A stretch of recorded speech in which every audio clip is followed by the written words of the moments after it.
40 ఏళ్ళు దాటినా నా పొట్టెందుకు పెరగలేదు అంటే చాలా చాలా చాలా విషయాలు చెప్తున్నాం కదండీ. అలాగే నిన్న చెప్పాను నేను. మెటబాలిజాన్ని పెంచుకోండి అని. మెటబాలిజం పెంచుకునే క్రమంలో పొద్దున్నే లేచిన వెంటనే 1 లీటర్ వాటర్ తాగమన్నాం కదండీ. మరి తాగేది ఎలాగో తాగుతున్నాం. వట్టి వాటర్ ఎందుకు తాగడం? ఒకరోజేమో లెమన్, ఒకరోజేమో యాపిల్ సైడర్ వినిగర్, ఒకరోజు జీలకర్ర, సోంపు, వాము ఇలాంటివి ఒక స్పూనే వేసుకోమని చెప్పాం కదండీ. అది ఎంత బాగా పనిచేస్తుందంటే యాంటీ బ్యాక్టీరియల్ అండి. అది యాంటీ బ్యాక్టీరియల్ గుర్తుంచుకోండి. అలాగే మెటబాలిజాన్ని ఇంప్రూవ్ చేసే విషయంలో ఇక మామూలుగా కాదు, పరిగెత్తిచ్చేస్తుంది అన్నట్టు. దేన్ని? కొవ్వును కరిగించేస్తోంది. అరుగుదల కూడా ఆ రేంజ్లో పెరుగుతుంది. పరగడుపునే తీసుకుంటాం కదా. అంటే నిన్న ఎప్పుడో సాయంత్రం తినుంటాం, రాత్రంతా పొట్ట ఖాళీగా ఉంటుంది, ఆవురావురమంటూ ఉంటాయి పేగులు. ఇది ఎప్పుడైతే పడిందో దీన్ని టక్మని లాక్కుంటాయి. పొట్టలో ఉన్న కొవ్వంతా కూడా మెల్లమెల్లగా మనకు తెలియకుండానే కరిగిపోతుందండి. సరే, విషయానికి వచ్చేస్తున్నాను.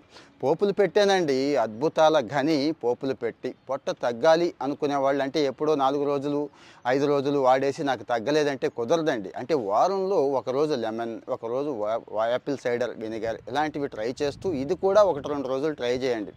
జీలకర్ర, సోంపు, వాము కాస్త చక్కగా సమానమైన పాళ్ళల్లో చేసుకొని బాగా మిక్సీ పట్టేసి వీలైతే కొద్దిగా నల్లుప్పు, కొద్దిగా ఇంగువ కూడా చేర్చుకొని మంచి ఎయిర్ టైట్ కంటైనర్లో పెట్టుకోండి. పొద్దున్నే 1 స్పూన్ వేసుకొని తాగండి. అంతే, ఇంకేమీ లేదండి.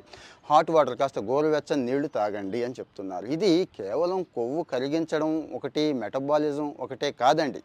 గుర్తుంచుకోండి, చొట్టకి చాలా దరిద్రాలు వచ్చేసినాయి ఈ మధ్యకాలంలో. అంటే రోడ్డు మీద దొరికే పరమ దరిద్రం అన్నీ తింటున్నాం.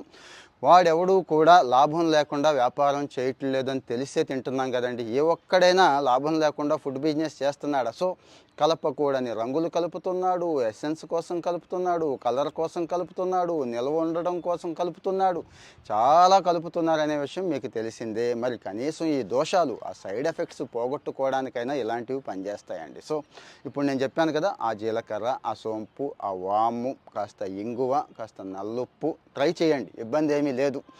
భారతీయ ప్రాచీన ఆయుర్వేదంలో చాలా చాలా అద్భుతాలు ఉన్నాయండి. మనం అవన్నీ మానేసి ఏదో ఎటు పోతున్నాం అనేది మీకు తెలుసు. సో వచ్చిన పొట్ట అలాగూ వచ్చింది, ఇంకా పోగొట్టుకోవడానికి ఇవి చేయండి. ఇది ఒక్కటే సరిపోదు, మళ్ళీ గుర్తుంచుకోండి, ఇది ఒక్కటే సరిపోదు. నిన్న మెటబాలిజం పెంచుకోవడానికి కొన్ని విషయాలు చెప్పాను, ఇంకా డీటెయిల్డ్ వీడియో చేస్తానని చెప్పాను.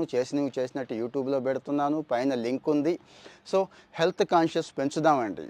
కాస్త చాలా చిన్న విషయాలు మన వాళ్ళు మిస్ అయిపోతున్నారు, అవన్నీ చెప్పుకుందాం. మన లైఫ్ స్టైల్ని మంచి లైఫ్ స్టైల్లోకి తీసుకెళ్ళిపోదాం. ఏమంటారు?